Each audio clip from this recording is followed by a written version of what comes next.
Germany, Nancy, Alemania, Deutschland. Our country is known under many names.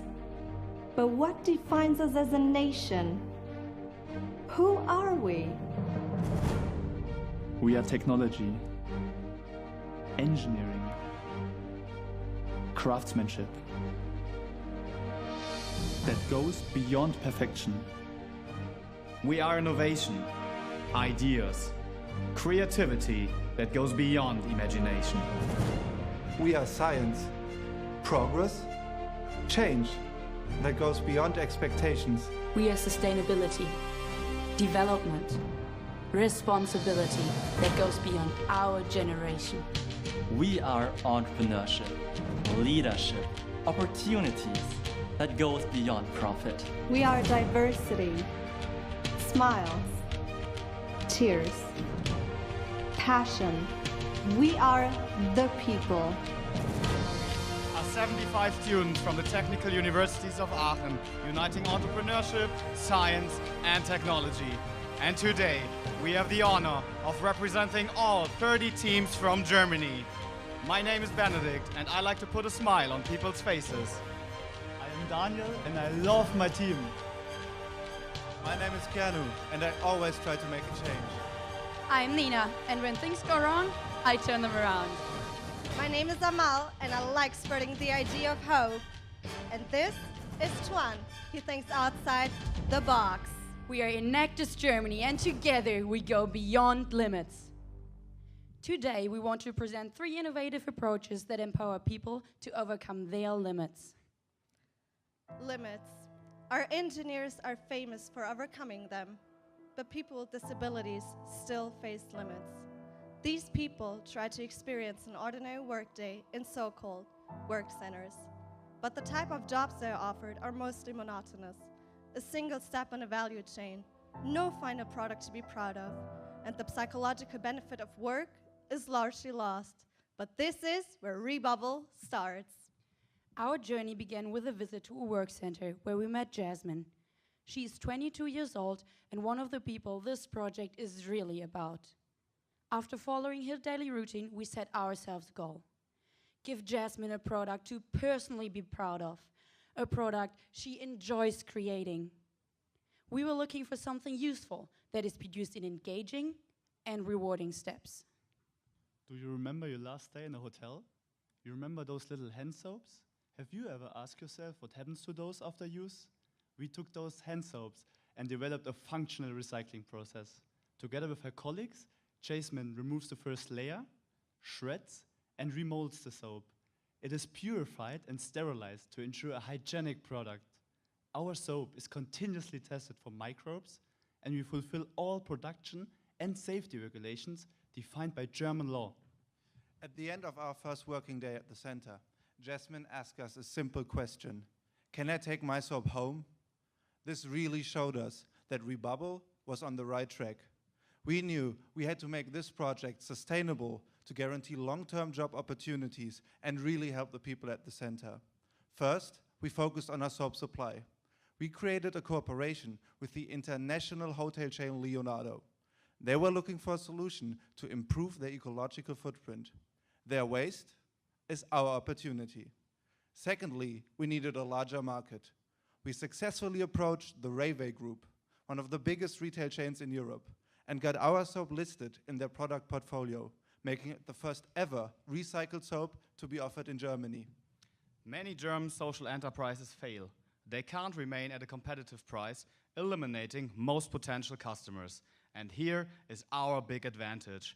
We offer a social alternative while staying in the same price segment, $1.20. So let me show you how. 35 cents are profit for Raver. 40 cents cover operating costs and taxes. So 45 cents per piece go directly to the work center, where it pays wages and covers profits. Right now, we tap into 3 out of 50 Leonardo hotels in Germany.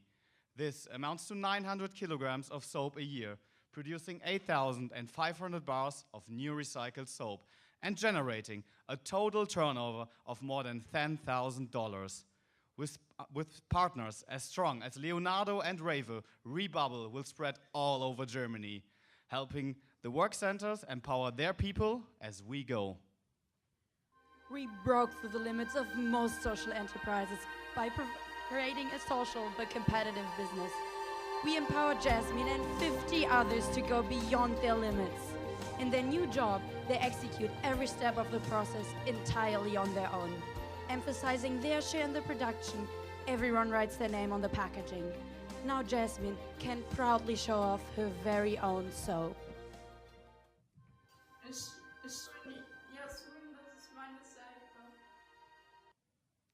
To introduce our second project, let me ask you a question.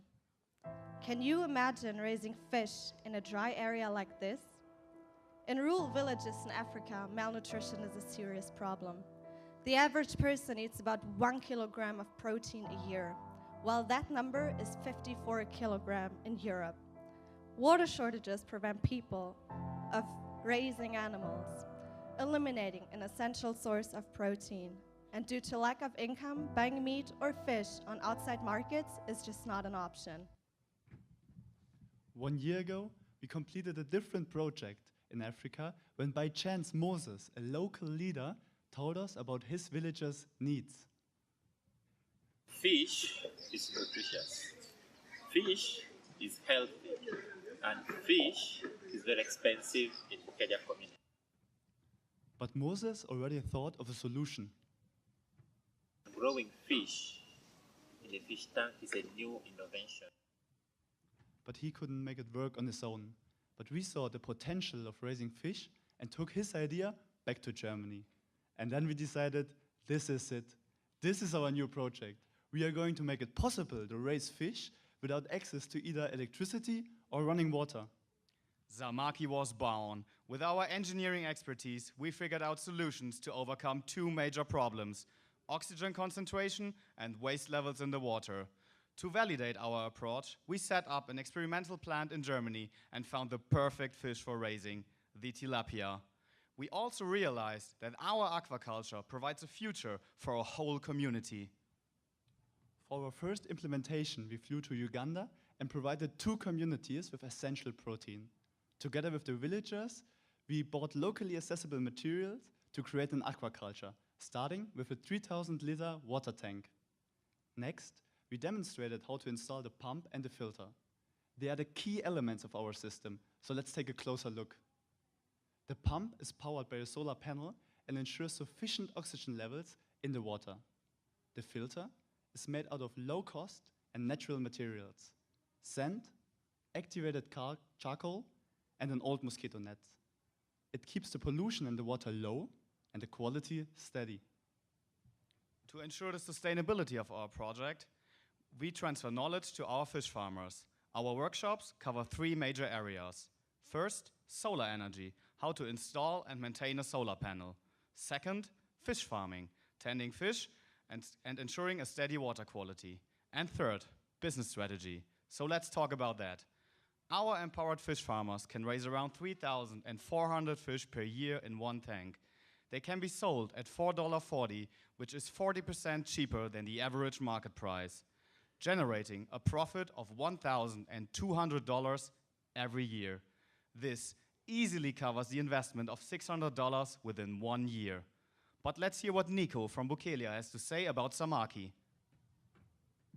It is a source of protein for our households.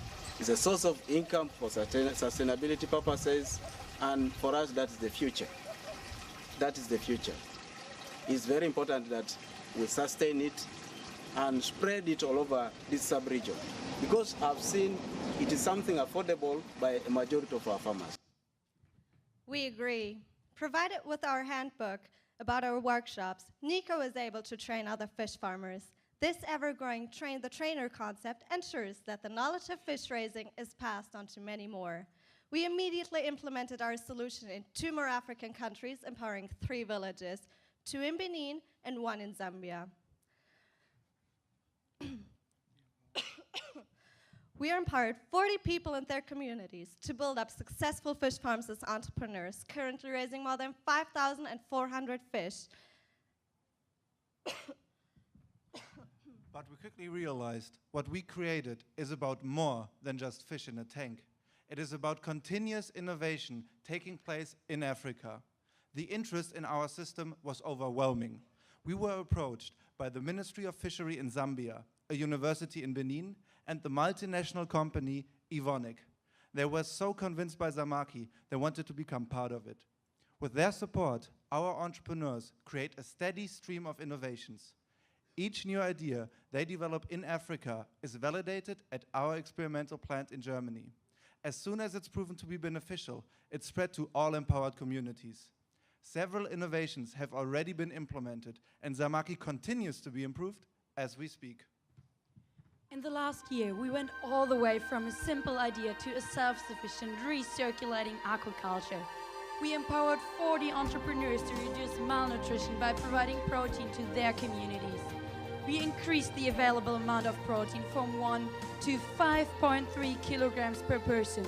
But most importantly, we created an African entrepreneurial network that connects innovative spirits beyond borders.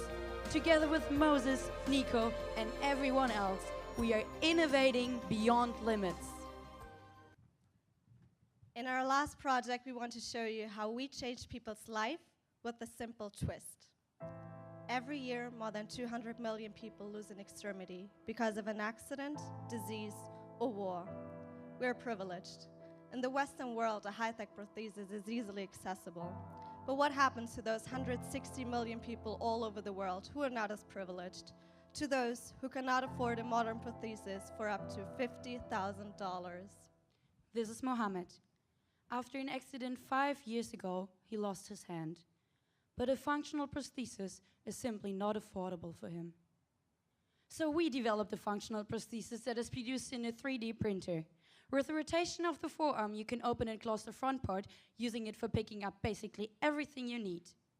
Together with our test person, Julian, we were able to verify the functionality of our prosthesis, proving that our concept is not only a future technology, but adaptable in today's world. To open a prosthesis shop, we researched different kinds of amputations, analyzed existing open-source 3D printed prostheses, and expanded our product portfolio to help people with various kinds of injuries. All prostheses share the same advantages: low cost and low maintenance. So, how can we get these prostheses to the people like Mohammed? We could produce them in Germany and simply ship them to our people in need. But knowing about the advantages of entrepreneurship, we knew that a truly sustainable solution can only work right on the spot. We flew to Morocco to implement our business idea of a prosthesis shop. We met with Abby, who owns a medical supply store in Casablanca.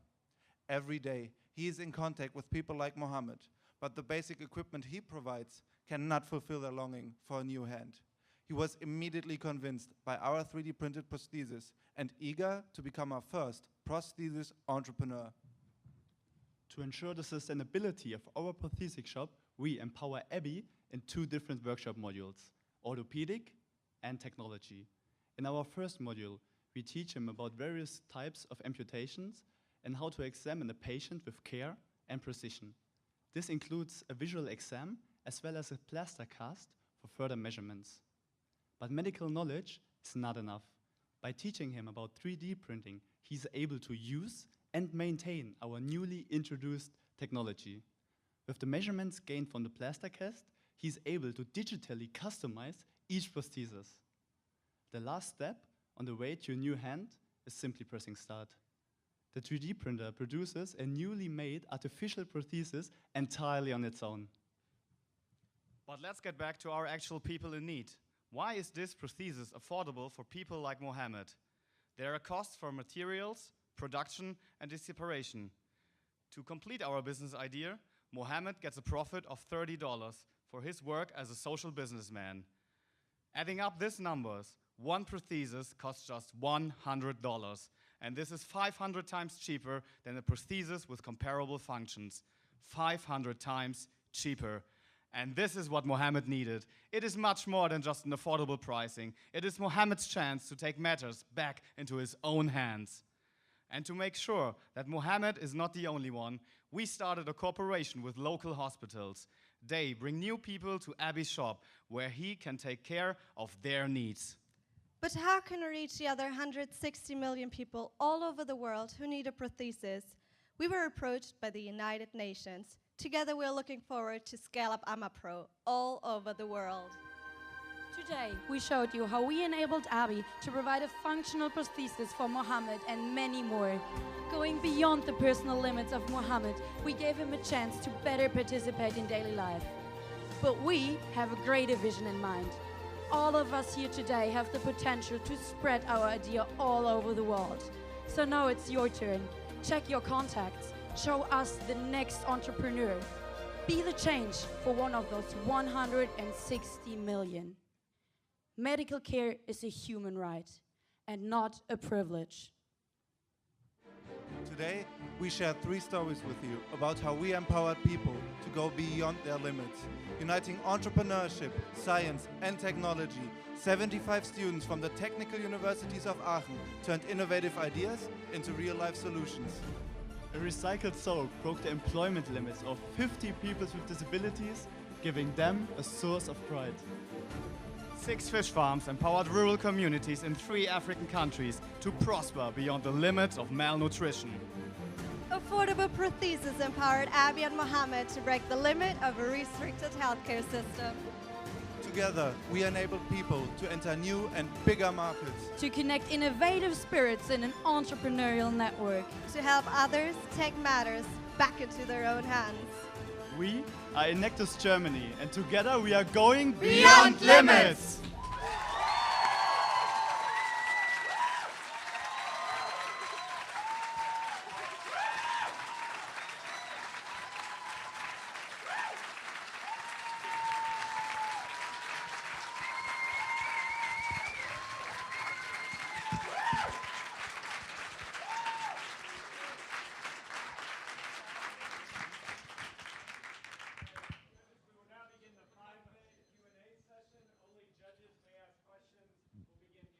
Thank you for your presentation. I've got 2 quick questions. The first one was understanding what the income per person was in the Rebubble project. By my calculations, it's about £75 per person across the year. I just wanted to understand how you build meaningful occupation and employment within that project.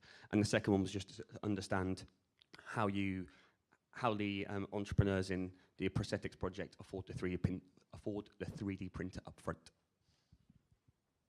I'm going to answer the first part of your question regarding Rebubble. The thing I need to tell you beforehand is that in the German work center system, the people aren't paid in an hourly fashion. They have a compensation that is paid to them. And that compensation is not related to the amount of hours they work. And the thing is that we need the workshop to be able to offer meaningful occupation in the way that it offers psychological benefit to its employees while staying profitable. And Rebubble is profitable while giving the psychological benefit to its workers, to the employed people, and therefore it's meaningful occupation. To answer your second part of the question about AmaPro, our prosthesis project, we're always working together with local institutions such as a medical supply store, a doctor, or a clinic. So they already have the money, and one 3D printer costs around $1,500. The one that we need, and so they already have the money, and they see a profit in extending their business to a social business by providing these prosthetics to other people. Thank you. Great presentation. Question on Samaki. When you, at the end of the test period and you're looking for the impact, did you find any negative impacts where you disrupted a local economy or any other behaviors where there was an unforeseen negative impact? And if so, what are you doing about it? So about any negative impacts, we didn't see any right now. So what we are going to do is right now, they have to get the fish on the next bigger city. So they have to travel a long way to get the fish and pay $7. What we are going to do is we bring the fish demand to the people in their village. And then they can get them there for $4.40. So you might say that we have a slightly negative impact on the big fish markets in the big cities, but I think that you can imagine that this is the positive impact to our rural villages is way more overweighing. Thank you. So my question is also on Samaki as well. My first question is, well, you mentioned that it was a little bit difficult in those dry climates to grow food. How do you get access to 3,000 liters of water, and how long until it has to be replenished, either because of evaporation or because the water is dirty? So thank you for the question. The water that we're getting from a nearby well. So the thing about fish farming is, right now, if you have running water, like a river, you can dig a pond. And then a part from the water stream is flowing into your pond, and you can raise fish in here. But we don't need running water. With our fish tank, you just put water from a nearby well in the fish tank, and then it stays like that. So because of the filter, the water gets cleaned.